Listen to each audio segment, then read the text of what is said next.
Hi, I'm Buddy Hobart. I'm the president and CEO of Solutions 21, the author of a book called The Leadership Decade.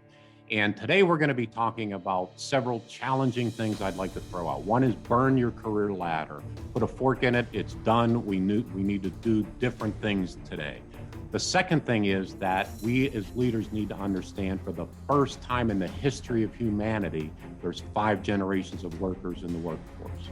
Finally, we're going to be talking about this idea that we judge these next generations and say there's value differences, but the reality is there isn't. We're running it through our 20th century filter.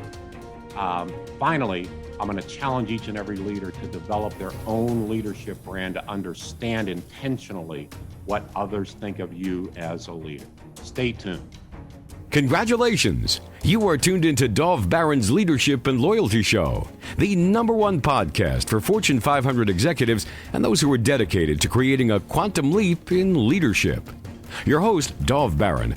He's an executive mentor to leaders like you, a contributing writer for Entrepreneur Magazine, CEO World, and he's been featured on CNN, Fox, CBS, and many other notable sites.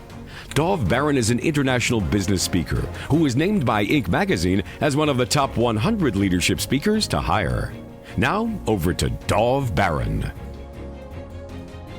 Welcome, dear friends, fans, and fellow aficionados of leadership excellence. Thank you for joining us on this episode of Leadership and Loyalty Tips for Executives. Let me ask you, what do you need to do to up-level your leadership? How about confronting our generational bias? We've all heard that the best leaders are the ones with the most experience, and there's no doubt that there is extraordinary value in experience. However, if what you're experienced in is no longer relevant, does experience matter? That's where we're going today. I'm your host, Dov Baron. I'm here to assist you tapping into the one thing in your business that changes everything by transforming meaning into action. If you're curious to know more, you can simply go to dovbaron.com. Now, this episode of Leadership and Loyalty is brought to you in part by our other podcast, which is Curiosity Bites, and it's also brought to you by Solution 21, because I've got the CEO with me today. But it's brought to you by Curiosity Bites as well. Curiosity Bites is the answer to the question, how can we bring together people who completely disagree? This is exactly what your heart and your mind and your soul have been craving. It's your chance to sit in on some real and at times intense conversations with some of the world's most interesting people. We're talking about quantum physicists, holy men, holy people, philosophers, neuroscientists, astronauts, entrepreneurs, skeptics, Grammy Award-winning entertainers, and a whole lot of other truly fascinating individuals. Simply go to dovbaron.com and find out how you can sign up for and sink your teeth into the delicious Curiosity Bites. As always, you can find both of our shows on Apple Podcasts, Spotify, iHeartRadio, or wherever it is that you tune into podcasts. And as always, we need your help in staying relevant. So please go over to wherever it is you tune in from. And please do us a favor, rate, review, and subscribe to the show. If you are a regular listener, big thank you for making us the #1 podcast globally for Fortune 500 listeners. And we are honored and grateful to be cited by Inc.com as the #1 podcast to make you a better leader. You can also listen to us on Google Home or Alexa by simply saying, play Dov Baron podcast. All right. Let's jump into this. Let's really dive in, because back when I was a kid, which was, a little while ago, I would hear references to someone who had this rare and specialized job. It was a job that was very different than anyone else I knew, anyone else around me. And it was kind of futuristic. These folks were known as punch card operators. Now imagine today you meet someone who's telling you they have a ton of experience as a punch card operator. You're going to employ them? Of course not. Now that was a highly specialized job and you needed a ton of experience, but you wouldn't employ them today, would you? You see, whether we like it or not, whether we like change or we hate it, doesn't make any difference to the fact that it's coming. And if you think that you can lay back on your laurels as a leader, you are already a dinosaur. So what will be required of leaders in the next decade? And what's the turning point? Well, let's find out together, because my guest today is Buddy Hobart. Now, Buddy has been a pioneer in generational leadership. And his predictions regarding leadership requirements of the 21st century have been prescient. Well before the global pandemic brought any of these things to the front of our mind, Buddy was putting a spotlight on many of the leadership challenges that we are now facing. He's a consultant, an entrepreneur, an author, a speaker, a radio host, internationally recognized pioneer in leadership and multi-generational workforce. He is the author of the Gen Y Now series, which was widely regarded as groundbreaking in portraying Gen Y, millennials, in a positive light. His sixth book, The Leadership Decade, is a playbook for an extraordinary era. Details how to prepare your company for prosperity through intensive investment in your employees' ability as supervisors, managers, and leaders, even in a crisis.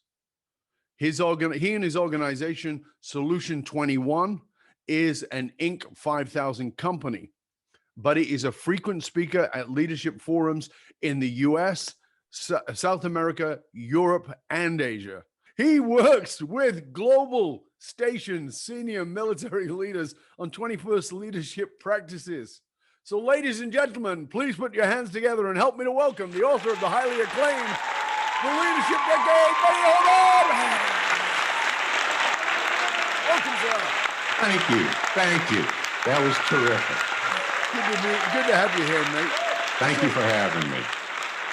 We always like to start here, same place, which is, in the age of where everybody's an influencer or everybody claims to be an influencer. Right. Who is somebody who's had a massive amount of influence on you as a leader and maybe has changed your perspective on leadership? Maybe somebody we wouldn't know or wouldn't naturally think of.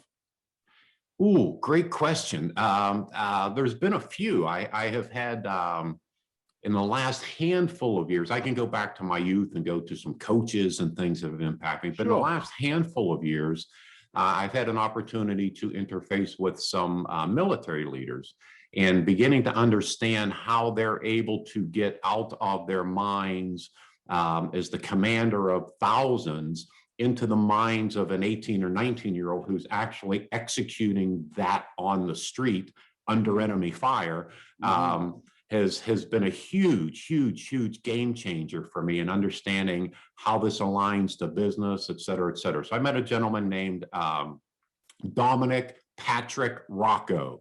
I tease him with where the heck did the Patrick come from? That's a great. Yeah, Dominic Patrick Rocco. Hold on a second. There's an Irish person somewhere in this lineage. Well, he was born on St. Patrick's Day. Okay. So therefore he was he enlisted in the U.S. Army as a private, worked his way all the way up to be a general. I happened to meet him on an airplane. So you and I were talking earlier about just kind of the social interactions. I've gotten to know him really well. In fact, I dedicated my latest book to him because he introduced me to the U.S. Army War College, and therefore I've been able to interact with some of these global military leaders, and they're just astounding. So I think the biggest answer to your question is there's been a number of folks, but all these folks realize that this leadership thing is a journey and you never really get there, and they're constantly working on it. And so that really threw a switch for me as we're working with our clients around the world. For me, that's very interesting because I have also done some work with the military, at different military arms. And I have to say, you and I were talking in our previous conversation about generational bias. Yes. And one of the things that I challenge every leader I work with is to breach the bias. And that's not generational. I'm talking about any bias, whatever your bias is. That's right. And I love it when mine gets breached. And my bias was breached when I started to do stuff with the military because I had all this shit in my head about who they were. That's right. And it was exactly that. It was shit. It was nothing to do with the truth. That's right. I found them to be very open, emotionally intelligent, creative. And I had this, it was obviously from the movies or TV shows, but I had them as not being like that. And it's so wonderful that the person you bring up is somebody who came through the ranks all the way up to being a general, who is able to put himself back into that 18-year-old place, which takes a high level of emotional, not only intelligence, but maturity. That's pretty awesome. It really is. And so this General Rocco introduced me to the U.S. Army War College. So they have this thing with civilians, and I had attended it. And I met another gentleman named Jeff Ray. So if anybody wants to Google Jeff. So Jeff actually is an unusual success story, because he literally has held every single rank in the U.S. Army. So he enlisted, and then he became a warrant officer, then cycled back around to become a commissioned officer. So he went from every single rank, warrant officer, all the way up to 1-star general. And I was blown away and kind of humbled. He invited my wife and I to his promotion ceremony. And it's funny you mentioned emotional intelligence, Dove, because when he was being introduced, this 3-star general introduced him and said, let me explain to you what Jeff's superpower is. And guess what it was? Emotional intelligence. Right. So this guy was a cybersecurity chief in the White House. He's an Army Ranger. I mean, he's the most physically fit. He's probably the smartest guy in the room. He's, the toughest guy in the room. And yet with all of that, his superpower is emotional intelligence. It's funny you bring that up. Spot on. It's so much not what we think of in the military, but it's so important.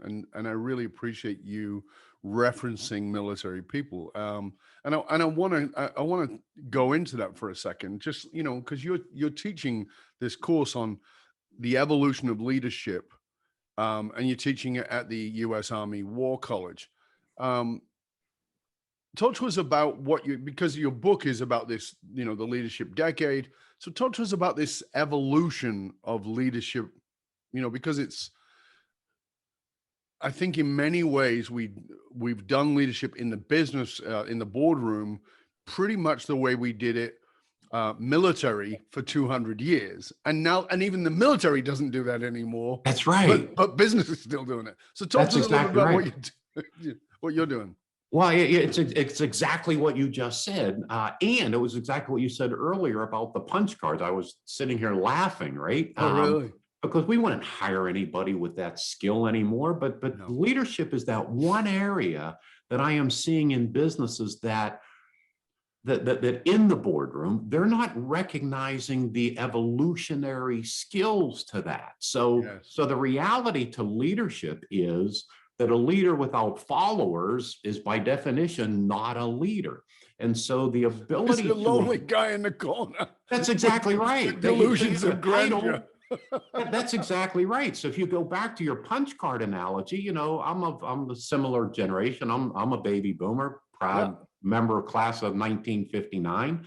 And we were, no news is good news, watch and learn, experience is the best teacher, learn from your mistakes, like the career ladder, like all these things that came up through the 20th century simply do not apply anymore. But leaders in the boardroom still want to go about this the same way they would have in 1990. They go about nothing today the same way they would have in 1990. Literally nothing except for leadership development. It's amazing to me. And one other point, you can see I get fired up about this, but one other point is, it's the one thing, this is really frustrates me. And I know you like to be really direct on some of these points. It's the one thing that really frustrates me is somehow people think they get some senior level title and all of a sudden they've arrived as a leader. It's the one thing, like if you wanted to golf, be a better golfer, you'd take golf lessons and go hit balls and practice.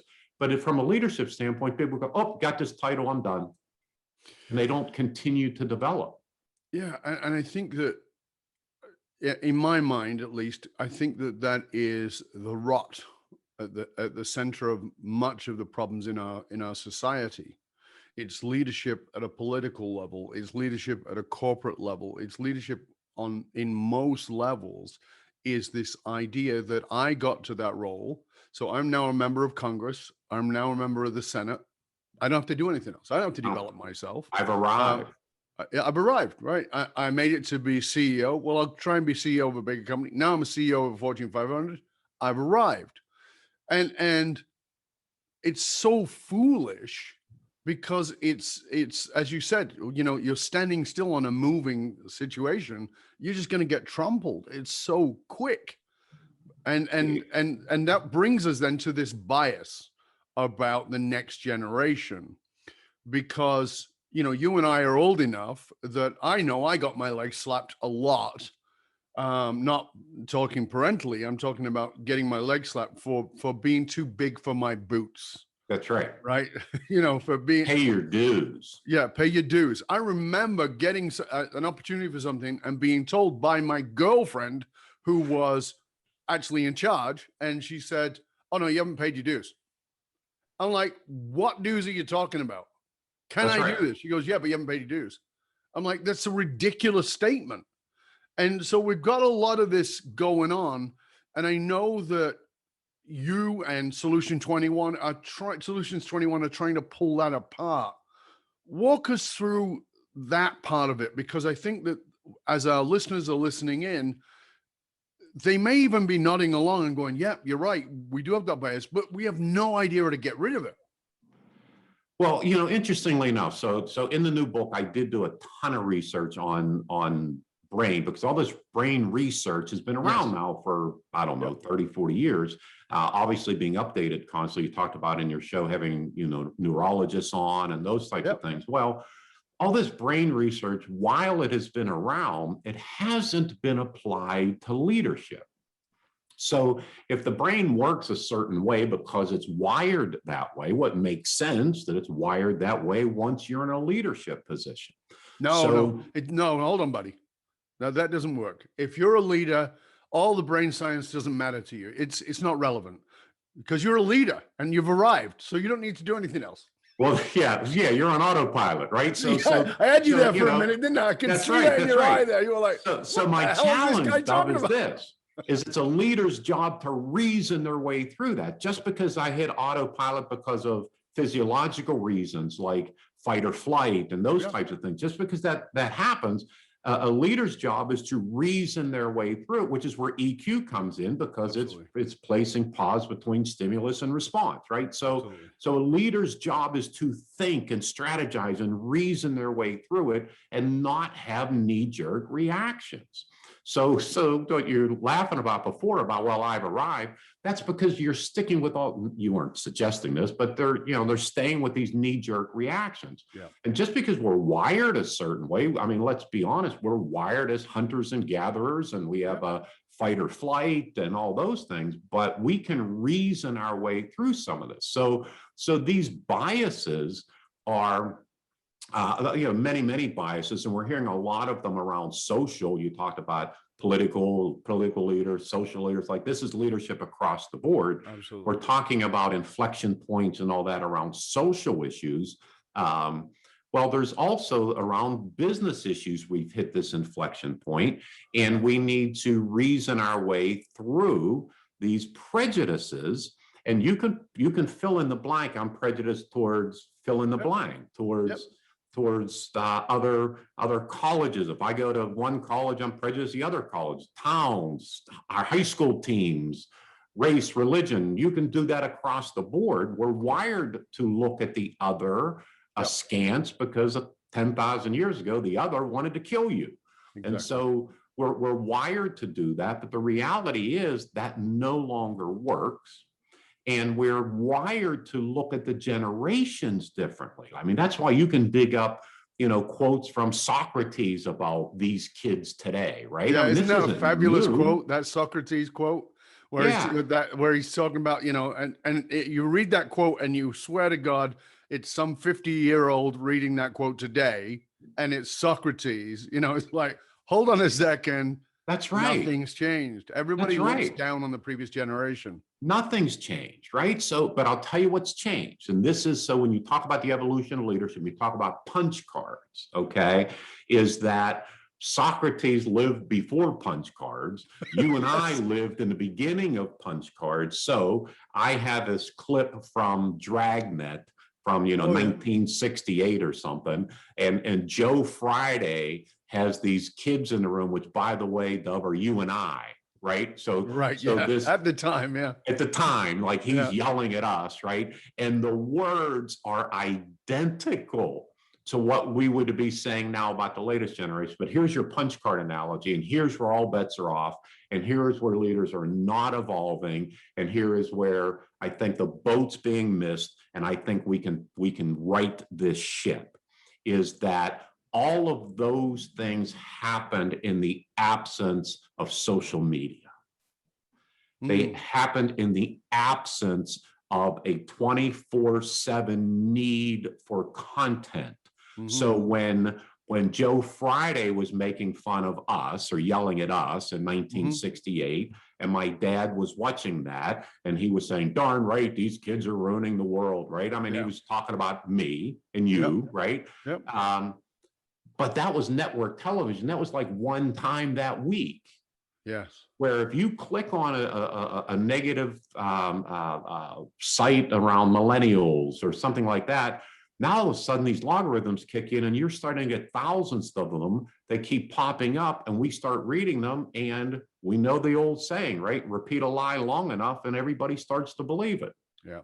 Right. And so the millennials have come of age and have had to kind of work their way through this 20,000-year-old generational prejudice thing in the height of mass media and in the height of social media. And so there's a 24/7 feeding of us baby boomers about the negative items of millennials, and they've had to overcome that. That's a game changer. Yeah. And I think that, as you know, I wrote a book about millennials too, and Yes. and we're both fans of millennials, but I like to remind people, and you're certainly very familiar with this, that millennials now are already in their 40s, right, at the upper end, and now we've got another generation called Gen Z or Gen Z, depending on where you live, and that generation are coming out very differently again. You see, because we know that things like Twitch, which is a social media platform that was made for watching gamers play, is suddenly becoming a business platform. People didn't understand that because those kids who are now 20 are starting to think about business and starting to think about entrepreneurship and starting to think about leadership. So all these things are changing, and yet we want to sit on our laurels and say, well, I'm a leader. No doubt about it. So you've nailed it on the head. So never in the history, I want this to sink in, the history of humankind, has there been 4 generations of breadwinners in the workforce in the history of humankind, right? Well, now you just brought up, now there's 5.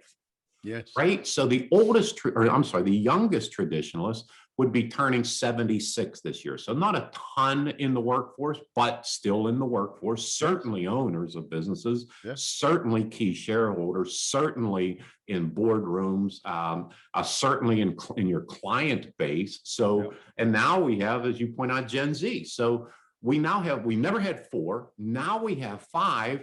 And we're stuck on, I believe, leaders in many places are stuck on applying what worked for them.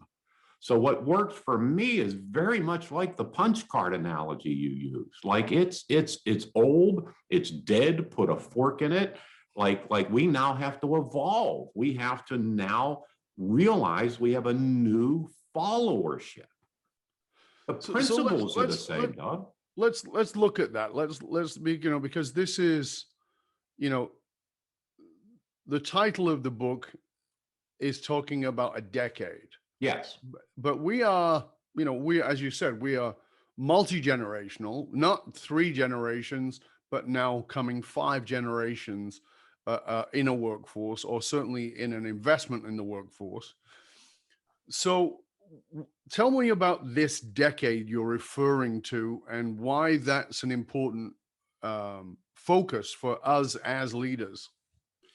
Well, the first thing I'd like to get out there is that, the COVID threw a spotlight on certain situations. Yes.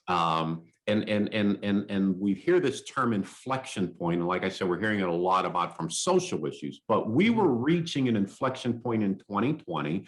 I'm kind of big, I'm a history guy, so I like to kind of look at things that way. You know, the old, if you don't understand, you're doomed to repeat it.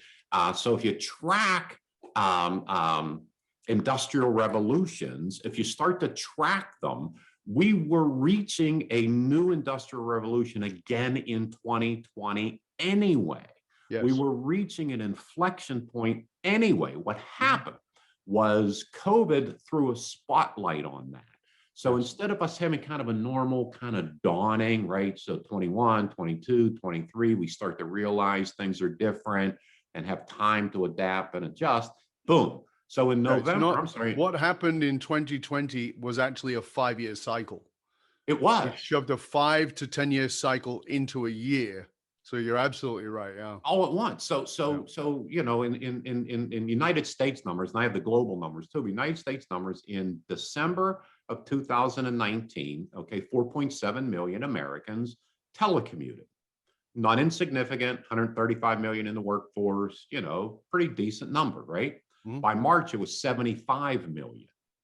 So we had, to your point, we had this 5-year cycle in 3 months, right? Yeah. So we can no longer debate is remote work, you know, productive? Should people be home or not? Like, they were home. What are we going to do, right? Exactly. So we had this thrown up. So if you track this, 2020 was going to be an inflection point anyway, but we were going to have some time to read the tea leaves, to adapt, to get our arms around it, to put things in place when bang, we didn't have the time. So when I talk about the leadership decade, I actually had this book completed in December of 2019, and it was to be published in March or April of 2020. So should we call you Psychic Sue now? Should that be your new nickname? Well, you know, I feel it coming on, man. Hold on a second. I'm just gonna read your tea leaves. Yeah. Work with me here. I got my name is Psychic Sue. Yeah. So I'll tell you exactly what happened. I can't take an ounce of credit for this. It was off to the publisher, and I happened to be working with the Air Force, and I was in Fort McGuire, New Jersey, in the beginning of February last year, and I was keynoting a leadership meeting for them on this topic of generational leadership and all that, huge topic with the military, as you know.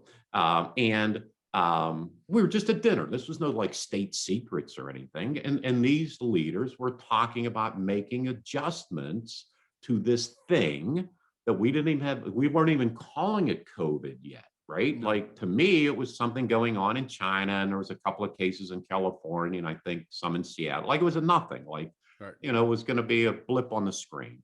But they certainly, according to that president at that time. Well, yeah, one could say, yeah, just magically it'll go away. Yeah, you know, and so, but that's not how they were talking. They were talking about how they had to make adjustments on moving people and doing this and doing that. So I paid some attention. Sure. I went back and called my publisher, and you've written books. You know, this doesn't go over very well. No. And I said, hey, stop the presses.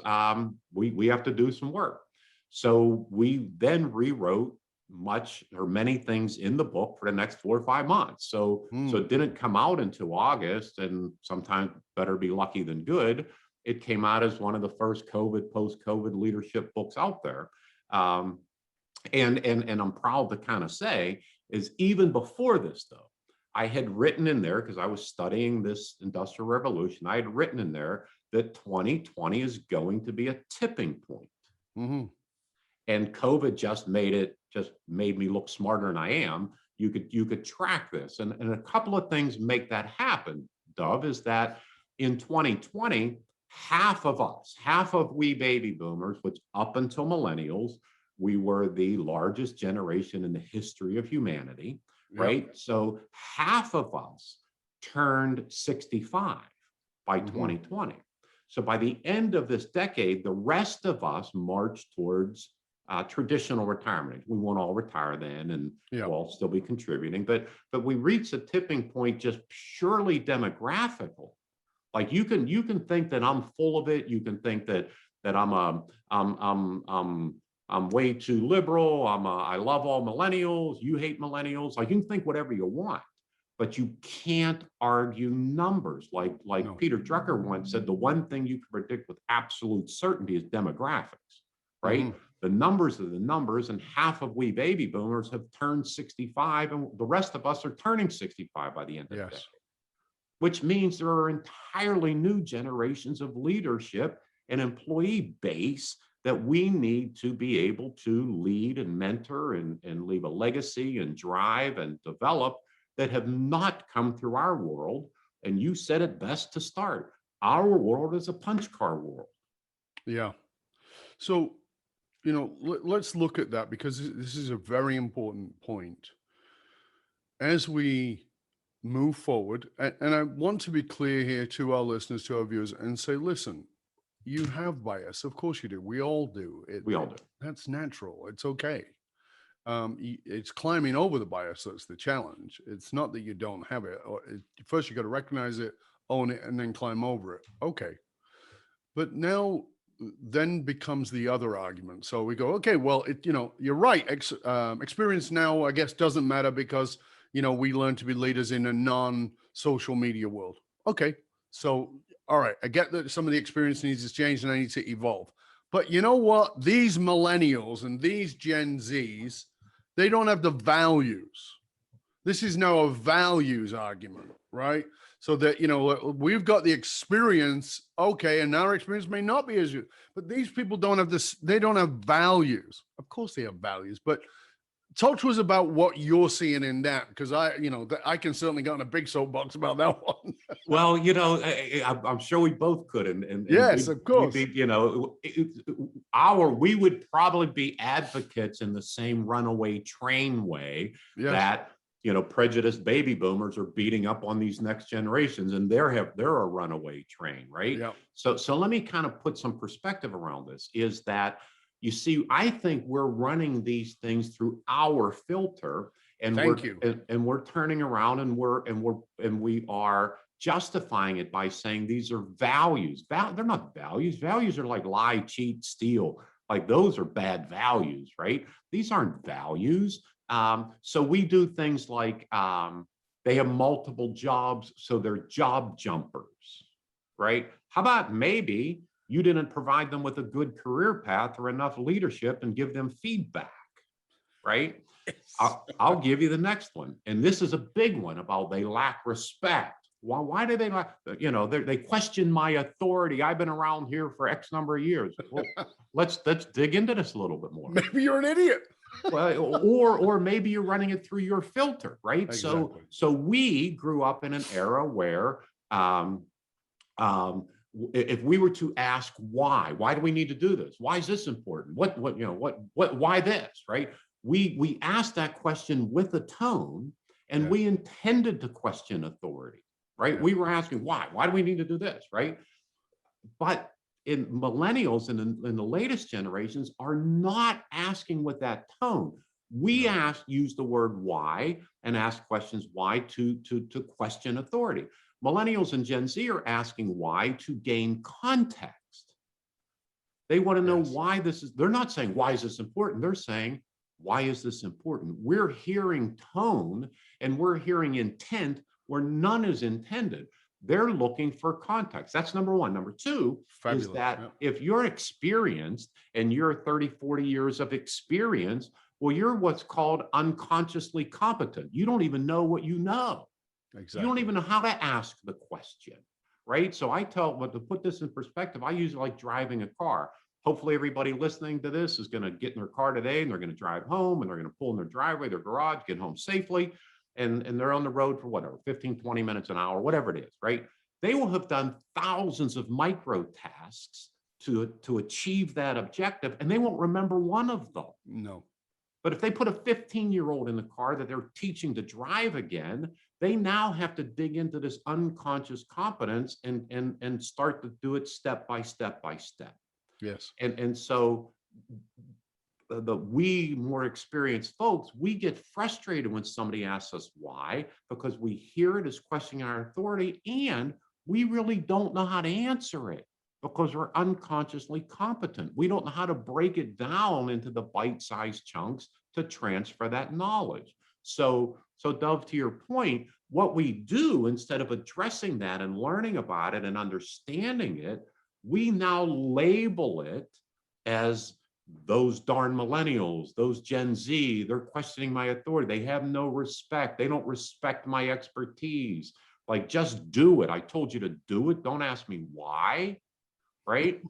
And we're leading a completely different generation of followers, and that simply won't work. It's back to your punch card, you're a dinosaur thought. Yeah, and so it's a very good point, because we also have to be clear that one of the questions I asked in my last book was, and I actually just did an article on this called "Who Children of What Parents," and "Who Children of What Parents" is about how when you and I grew up, we had these ridiculous, and they were absolutely ridiculous, conversations with career officers or career counselors who said, "What do you want to be when you grow up? What do you want to do?" And it was a 20 to 40 year question. And it was a stupid ass question because I was 16 or 14 or whatever it was. And I didn't know my backside from my head.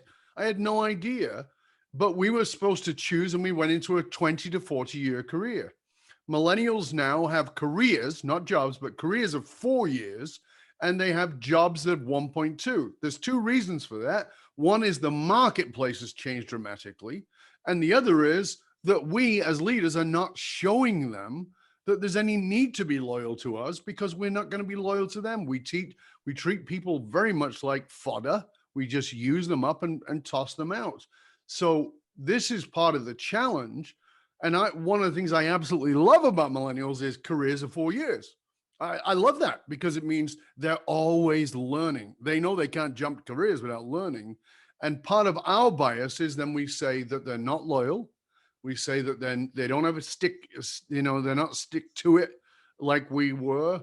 And again, so then we put values on that. As you said, it's a filter. It's not of real values, but it's a filter. So that's such a really important point. I really want to highlight that for everybody, is what Buddy just said is so vitally important, is you're calling them values, but what they really are your filters. You say, well, we have a value of loyalty. Bullshit, you have a value of loyalty. You're putting that on them so that you can justify being upset. That's right. I think that's such a powerful point, Buddy, and really vital to what it is you're doing. Well, let me throw something out to your audience, is that we're also running some things, even the numbers you just said, through a filter that needn't be that way, right? So right. 4-year careers, 2.5 years in a job. So here's the deal, is that millennials, and I am going to bet serious money, bet my career actually, that the same it will be with Gen Z. They will have more jobs in a lifetime than we had, okay? Yep. But here's the deal, and here's the deal. They don't have to be more companies. They could be more jobs and more careers. Exactly. They don't have to be more companies. Here's the deal, Dove, is that we grew up in an environment, and in most businesses that we currently work in, they present a career ladder. Yeah. Like we have, and I've been in front of rooms of, hundreds of people. And if it's all baby boomers, I'll ask the room, and you've been in front of rooms before. If you ask a question and you're not sure what the answer is, you're making yourself vulnerable as a speaker, right? I mean, if they throw out something else, you're in big trouble. And I'll ask the room, I'll say, look, what did a horizontal move mean to us in our career? And everybody says, like, death. Like, it was a step back, you're falling, you failed, So because we had a career ladder, and even visually, if you take a side step off a ladder, you fall, right? Yep. But what we talk about here is, and businesses don't know how to present this. So I'll hit on a couple of things here. Businesses don't know how to present this. What these next generations are looking for is a career chessboard. Yes. They're not looking for a ladder. And here's the deal. If anybody knows chess, the queen is the most powerful piece on the chessboard. The queen can go anywhere. She can go up, down, stay there, take a step back, move diagonal and move. She can go anywhere she wants on the chessboard. And what businesses are not evolving to is away from a defined ladder that has by nature has limitations. I get behind you on the ladder and I love you. You're my boss. I want you to succeed, but you're my next step up. I either have to pray you fail or die or I have to quit. Yeah, and nobody coaches me to move diagonally or over. So to your point, they will have many more careers. And by the way, we want that because now we have a learning, all these people say, oh, we want a learning organization, but then you want people to stagnate on the ladder. Create a chessboard. Realize your employees are the queen. They have options. They can move backwards. I know parents go crazy when they say, yeah, okay, I hear what you're saying, because my kid quit their job and took another job making less money because they thought they could learn something. Like, that's beyond our comprehension, but it's happening all the time. Absolutely. So here's the key point. We need to burn the ladder.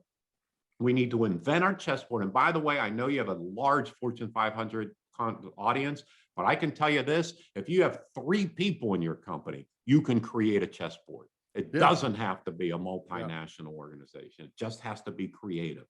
But burn the ladder, create the chessboard, and then here's one of the 21st century superpowers. Here's that leadership decade thing I was talking about. Your leaders need to own the career coaching of their direct reports. That was never a leadership criteria. That was HR's job. HR's job was to help people navigate the ladder. It was not to provide career coaching, counseling, advice, mentoring, leadership, legacy, experience, and help them navigate this chessboard. And since we don't do that, our talent quits. So let's address that head on, because I can already feel the pushback from the listener, which is, listen, dude, my workload is insane. And now you want me to coach people, right? HR doesn't do it. I understand that, because they're now legal buffer zone. That they don't do people care anymore. They just make sure that we don't get sued. Okay. And now you want to put that on me, and my workload is already killing me, and I'm working remotely, and I'm homeschooling kids, and I'm trying to, I'm putting a jacket and a tie on, but I've only got sweatpants on, a pair of shorts below the waist. How am I supposed to coach my people? I can't breathe.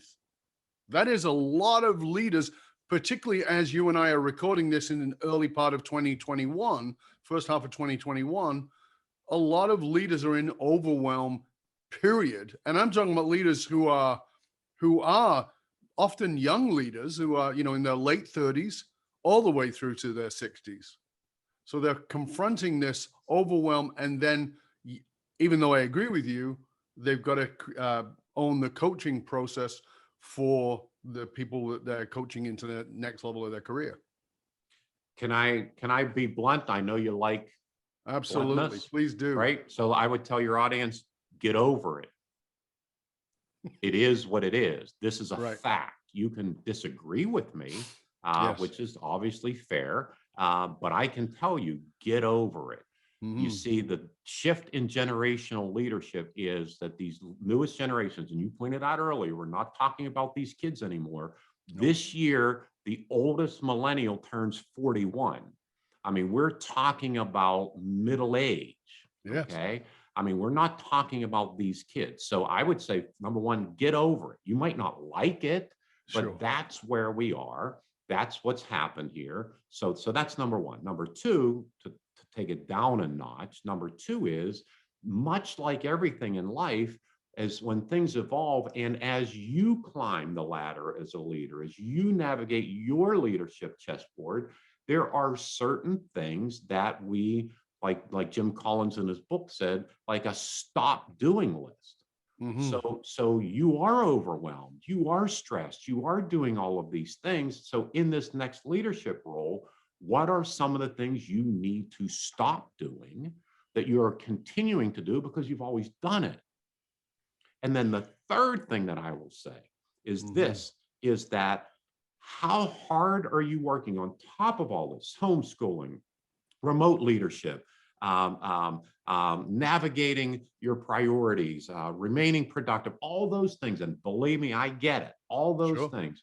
How much more is on your plate when you have turnover and have to backfill a position? That's a very good point. It's like now it's exponential. So you're getting on a merry-go-round, and what you're doing is you're forcing yourself to stay on the merry-go-round, because right when you get caught up, somebody quits you. Right when you get caught up, somebody else quits. And right when you get caught up, somebody else quits. And so you're never going to get off that merry-go-round if you don't stop the merry-go-round and determine what's your stop doing list. How do you start incorporating these coaching skills? Now, Dov, here's the other challenge I would point out, which is why I get this pushback on this. Sure. So your point is very valid. We got it. They're already busy. But the other one is there's a little pushback because there's a defensiveness in doing this because they don't know how. Yes. So we leaders don't know how to do this. And here's why: it was never modeled for us. So we don't have a model. We kick that off to HR. To your point, HR now is just making sure systems are flowing and we're not stepping on ourselves. And now they are doing, I don't want to downplay all that. They're doing the best they can. But the reality is, we leaders, we never had this extra burden of coaching, career coaching, and mentoring our folks on our plate. So it was never modeled for us. So we have to learn those skills. It's a new skill. It's nothing new. I mean, it's not a new concept that as your career develops, you have to develop new skills. That's not a new concept. That's been going on since the beginning of time, right? Yes. But one of those new skills is career coaching our folks. It's not HR's job. So I know that your book lays out a lot of that for people to understand.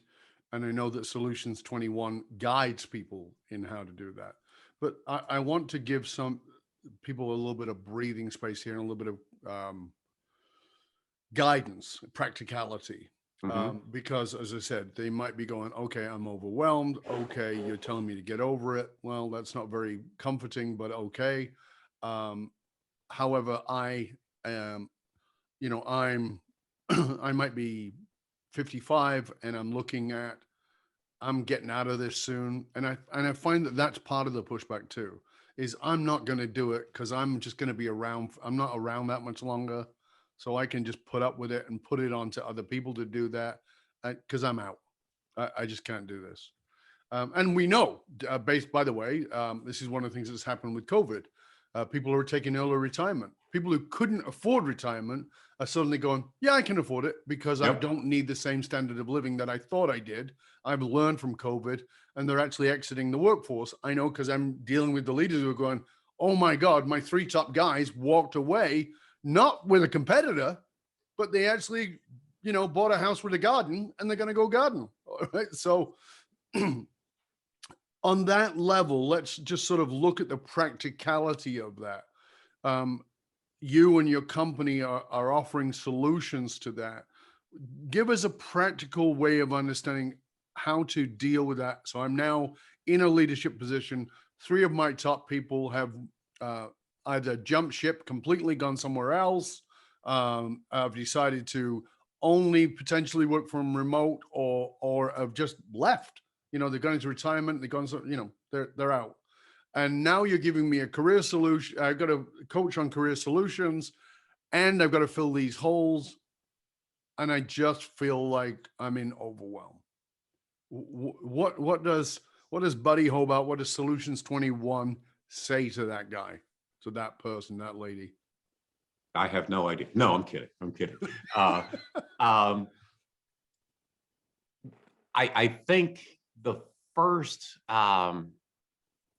straight between the eyes thing is simply take a breath and realize that the key strategic differentiator moving forward is leadership. Yes.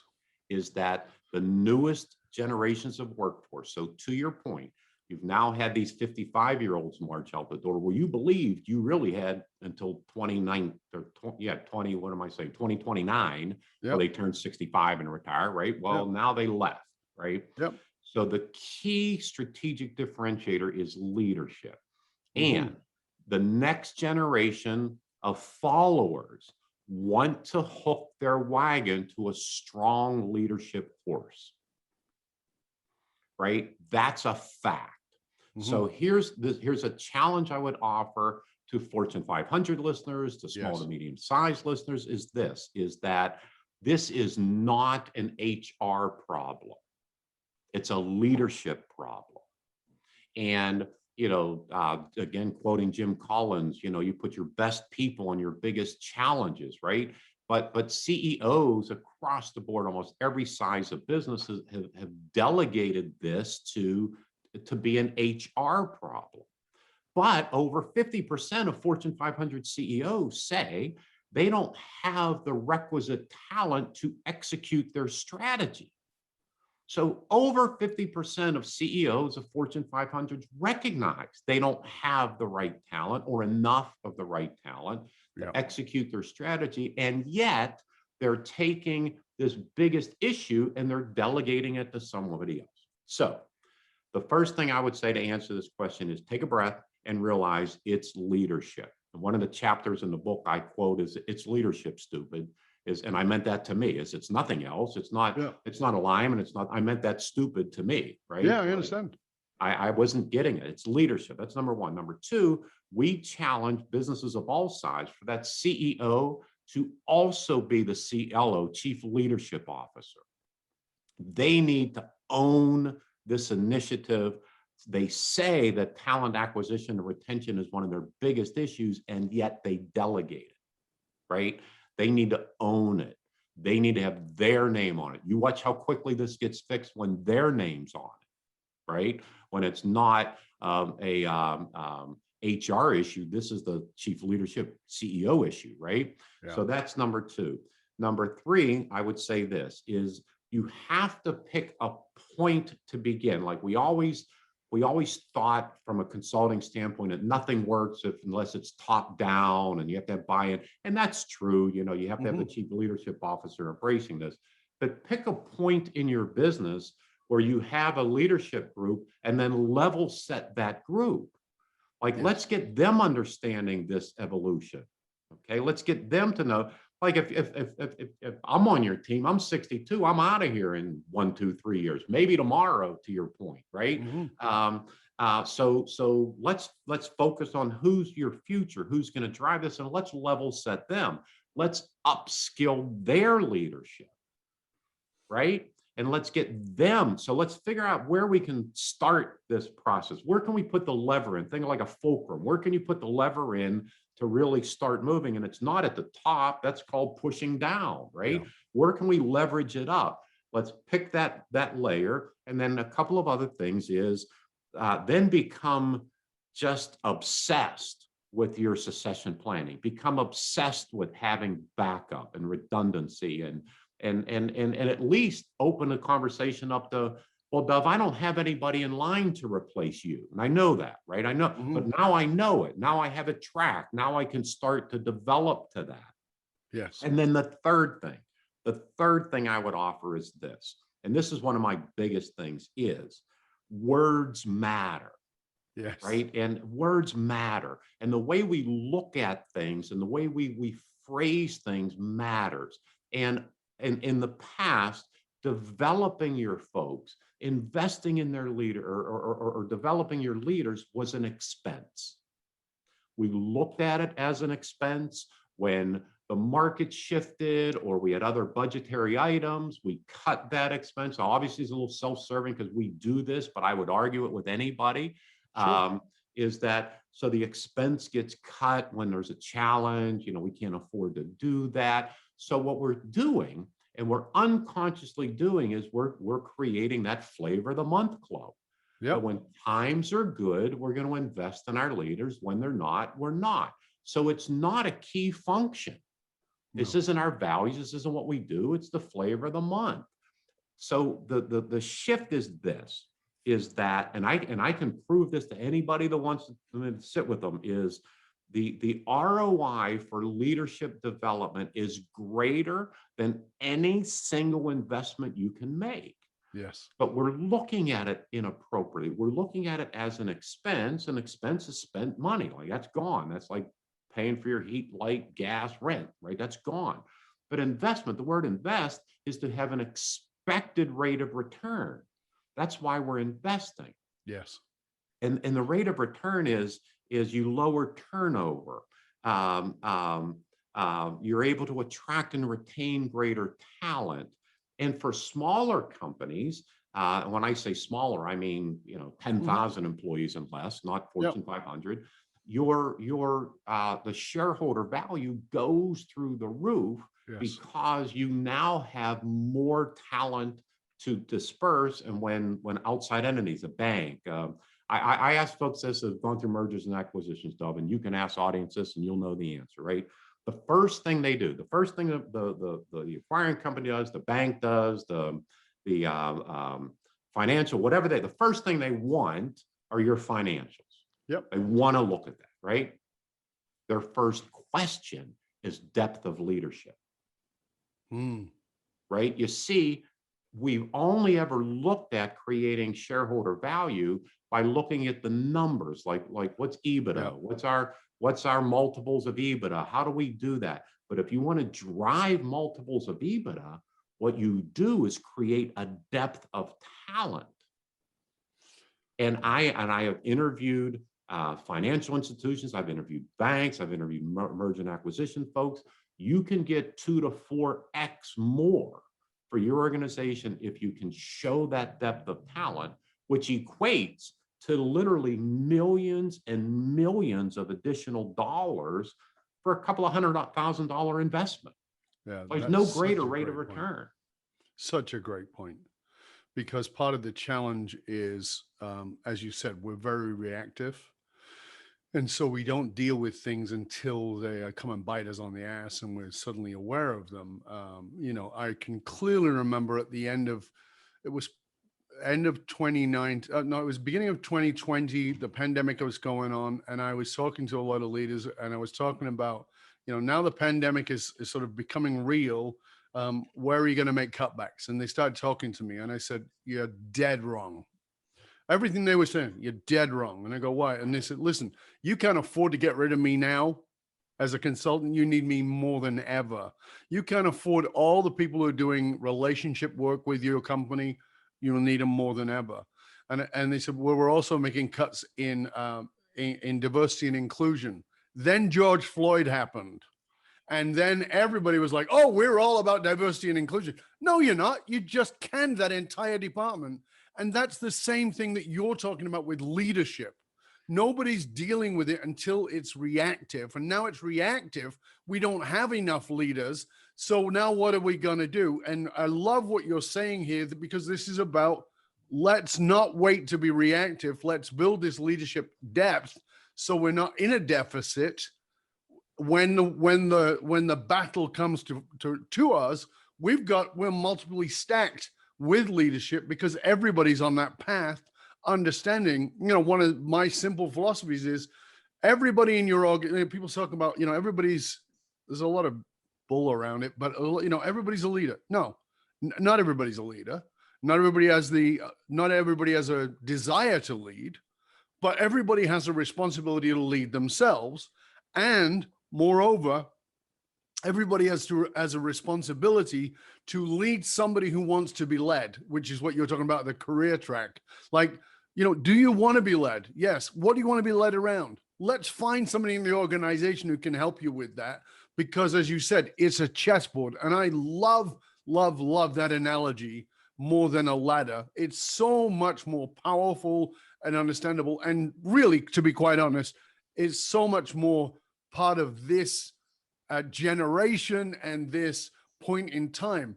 Buddy, we are already so close to the very end of the show, and I know that you and I could chat for a heck of a lot longer. Having fun with it. But yeah, absolutely. But I want to make sure that we get to two things. One is I'm going to ask you to, as we finish up, to share a practicality that somebody can go away, put into action, preferably in the next 24 hours, but certainly ideally in the next few minutes, and or picking up a pen and paper and going to do something right after they've listened to this. And of course, I want you to let people know how they can find out about you, Solutions 21, all the resources, and of course your book. But let's start with the final practical sort of message here. They take this home, put it into action. What would that be? What's the one thing you want to punch them in the nose with to get done? If I could tell them one thing to Yes. do, I call this kind of my beverage of choice things. Right? So get a hot cup of coffee, get a glass of wine, pour yourself a beer, whatever your beverage of choice is, okay? Yeah. And sit and answer this question. What is your leadership brand? So what do you want to be known for? We know the power of brands, right? You say Coca-Cola, we know the power of brands, Apple, right? As a leader, what is your brand? Which is a simple question of what do you want to be known for? And it's a hard question. So have a couple of beers if you need them, or a bottle of wine if you need it, or a pot of coffee if you need it. But it's a hard question. And here's the thing, Doug, is everybody has a leadership brand. Yes. It's just not driven intentionally. Like everybody in the break room knows what your brand is, right? Yes. Do you know? Exactly. So I would say sit and answer, and you might not like the answer you come up with when you say, what am I known for and what do I want to be known for? And we could go for this on hours, but I would just tell you this, your listeners can look this up, is look up this term, your reticular activating system. Once you commit that, once you write that down, you say, this is what I want to be known for, you're going to throw a switch in your brain that begins aligning all of your attitudes and actions and everything that you do to align with that brand. So if there's one thing I would tell them to do is when they're done listening to this, sit down, challenge yourself. What do you want to be known for, and write it down. That's a fabulous, fabulous piece of advice. And I will just add to that by saying you might need that bottle of wine, because it will take courage to answer that question. It does. And it will take courage to push. And, we're back to this. It'll take courage to push past that bias that is going to come up and say, well, we're known for great leadership. Yeah, but are you really? What's the undercover boss answer to that question? Like what would your frontline people say? That's where you really got to go. And in the context of your reticular activated system that Buddy brought up, just so you understand what that is, and just so you can go look it up, is think about the last car you bought, brand new, whatever vehicle that was.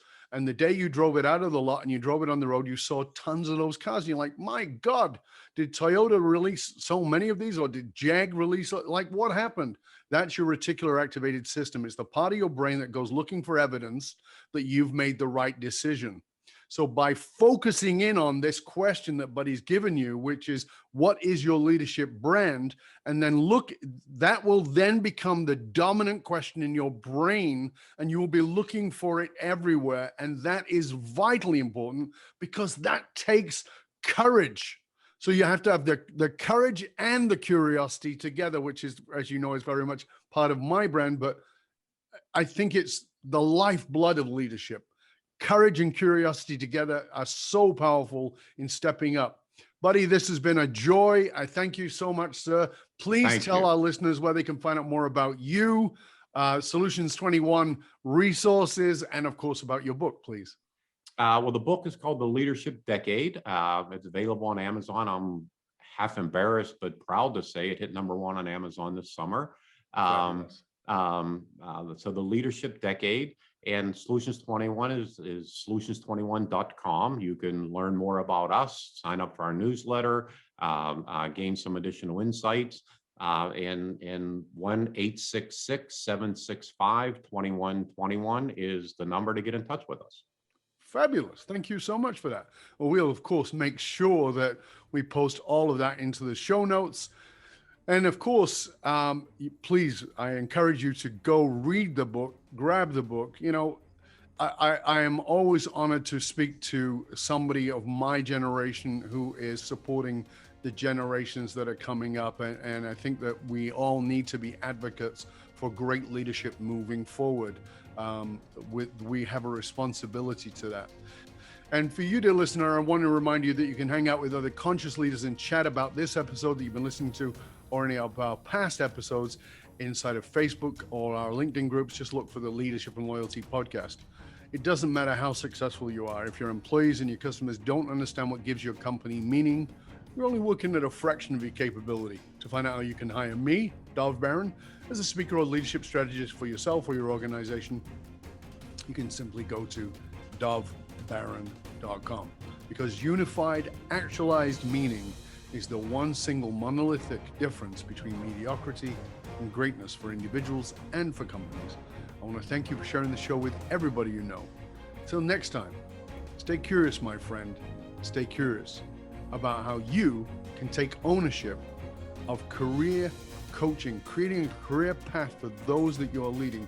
And moreover, stay curious about what your leadership brand really is. Do you have the courage to go there? Stay curious, you'll find out.